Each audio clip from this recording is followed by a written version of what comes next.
I don't want to make any accusations about you, but what I am going to say is this. Did you hold those same votes back 2 years ago when Tom Brady won the Super Bowl, when he missed the first 4 games for cheating? Because you said Antonio Brown withheld his services for 6% of the season. That's 2 games. Did you do that for the same when Tom Brady was suspended for cheating? Because that's 4 games. 4 games, man. And what he didn't know, well, that's the key in cheating. Nobody expects to get caught when they cheat. But he took time out of his life to cheat. And he got caught and he got suspended. And he could have they won the Super Bowl, but they could have lost. Due to the fact that you have a coach that's considered a genius or what have you, or one of the greatest coaches ever, your team was able to maintain until you got back and you proceeded to win the Super Bowl. But did Peter King hold his vote back then? Did Peter King hold his vote back for Ben Roethlisberger when he was running around here taking coochie in the goddamn bathrooms in Georgia? Did he hold his vote back then? Where were you at then? Or what? I can't think of the brother name. Darren Sharper.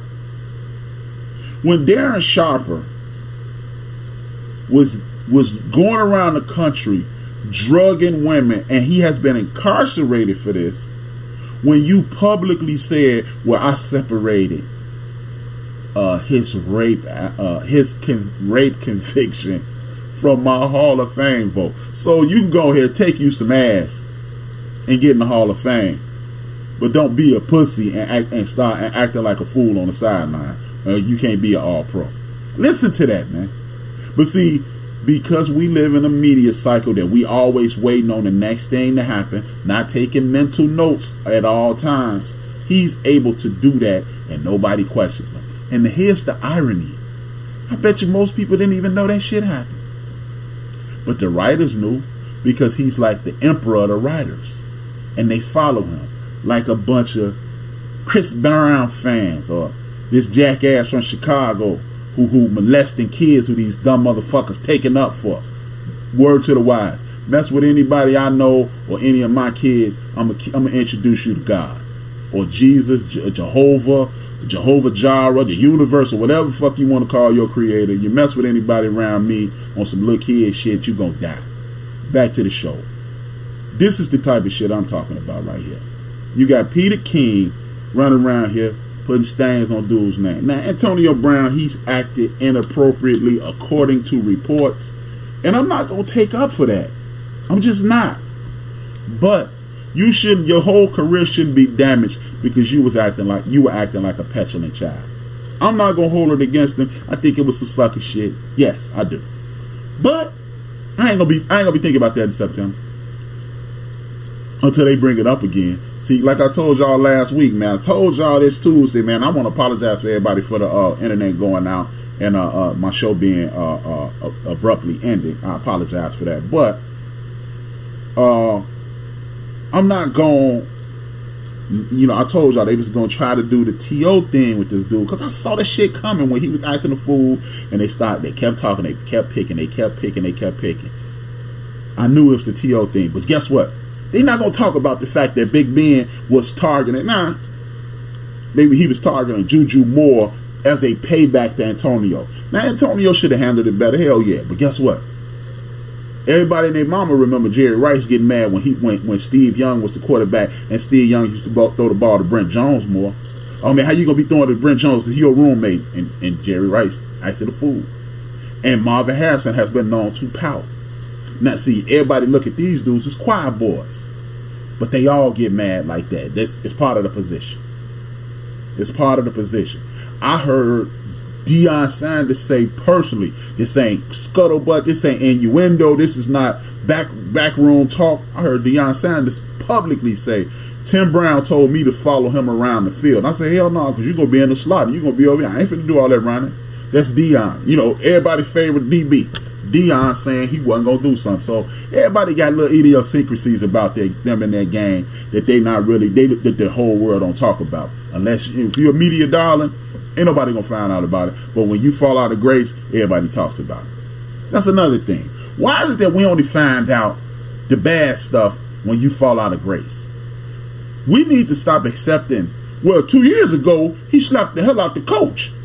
In 2016, he slapped the hell out the coach. Well, you know what? You should have told me in 2016, because obviously the shit cool now.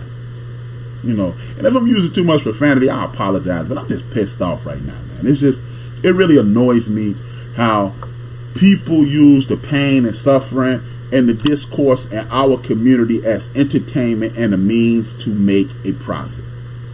I'm sick of it. I'm sick of it. If you didn't hear me the first 2 times, I'm sick of it. Now, in other news, Reuben Foster, the charges were dropped. Seeing how they haven't made being stupid illegal, he should be able to play next year. The reason I'm calling my brother stupid is because if you lie on me in just general life, I'm not dealing with you no more. See, people are not looking at life serious enough. If you lie on me, I can never erase that lie. Even if the lie is proven to be wrong. Even if the lie has a moniker of truth, if anything that resembles the truth, people will hold on to that lie. For example, Michael Irvin has openly admitted that he's had a drug addiction problem. He has no problem talking about it. Michael Irvin has never failed a drug test, though. Michael Irvin got arrested for being at a party, and a woman who was in a relationship with a police officer accused him of rape, and that charge was immediately dropped when they found out that the officer in question made his girlfriend say that. But his hands were on the bottom of a plate that had cocaine, fingerprints on the bottom of that plate. Mike has never failed a drug test. See, here's the thing. You get one street drug test in the National Football League. If you pass it, they can see you smoking a joint the next day and can't do nothing about it. So, did Michael Irvin have a drug problem? Yes, he did. Did he ever fail a drug test? No. Has he been suspended because they found his fingers and all that? Yes, they did. But he never failed a drug test. See, Reuben Foster is stupid enough to date the girl who was dealing with the cop again. This chick said in court, whether you paid her or not, that you set up. You on Instagram posting videos, I'm finna hang out with Shorty again. Man, get your retarded ass out of here, man. And I know somebody in the group told me don't say retarded, but retarded is the only way you can describe somebody that's stupid.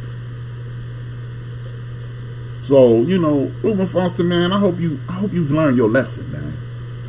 Because you're too damn old, and I'm hoping you're intelligent enough to realize this shit leads to a dead end, man. They already gonna suspend you for 6 games for violating the domestic violence policy, because they're gonna use conduct detrimental to the league and get you up out of there for 6 games.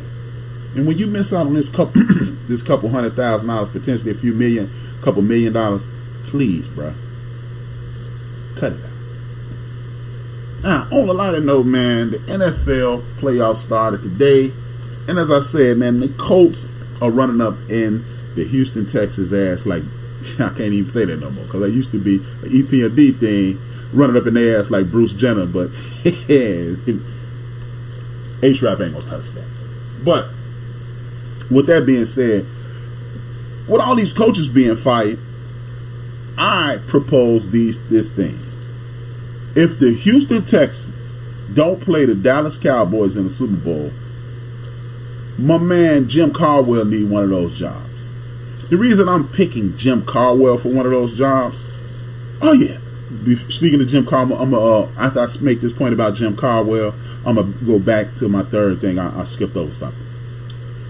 The reason I'm proposing Jim Caldwell for these jobs is this. You got 2 young quarterbacks who need proper tutelage, and Jim Caldwell has been known as a dude who can teach a quarterback a thing or two. He's also a dude who got Matthew Stafford, otherwise known as Matt Stafford. All he do is pat stats. To be a less, he took less risk and was in a more controlled environment. He also helped Peyton Manning, and so forth and so on. Now, if you can get a guy like Dak Prescott with the creative mind of Jim Caldwell and help you be a better quarterback, that's what he needs. And as well as my man Deshaun Watson. So if Houston and the Cowboys don't make it, one of y'all, even though we know that'll happen the second Tuesday next week. Please believe it. But I believe that that's what Jim Caldwell needs to land, in Dallas or in Houston, so he could develop one of them young brothers, or he need to take his ass back to Baltimore and be Deshaun Watson's quarterback whisperer, so to speak. That's just my 2 cents for everything that's covered. Now, because like I said on my notes, Houston and Dallas, it's time for a Tony Dungy moment. Like when Tony Dungy just couldn't get it done, y'all told us that the Tampa Bay Buccaneers needed another voice in the locker room. It was time for a change. He just wasn't getting it done. Hey man, you got one of the top defenses in the league on both teams. You got 2 very good young quarterbacks, 2 very solid young quarterbacks, and both in their different rights. But if they had the proper tutelage, in my personal opinion, especially Dak, they'd be a whole lot better. With that being said, and I think Jim Caldwell get that offensive line on Houston in order. With that being said, hey, it might be time for a different situation down there. It just kills me. And talking about Baltimore, which is another annoyance of mine. Why ain't nobody talking about Joe Flacco whack ass pulling out this hater jacket? How are you the night before a couple nights before a playoff game? Somebody asks you, how does it feel to be on the bench, and you make these crass ass statements talking about it ain't no fun, dude. Whatever happened to that being professional? But being professional is only for brothers. Clearly, being professional is only for brothers, because you got this Rudy Poot in Cleveland doing what the hell he want to do and saying what the hell he want to say and being disrespectful as all get out. Let Jameis Winston try some of that. Let Deshaun Watson try some of that. Let Dak try some of that.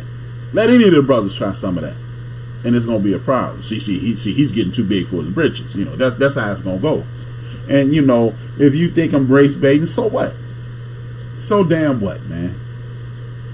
It's the truth.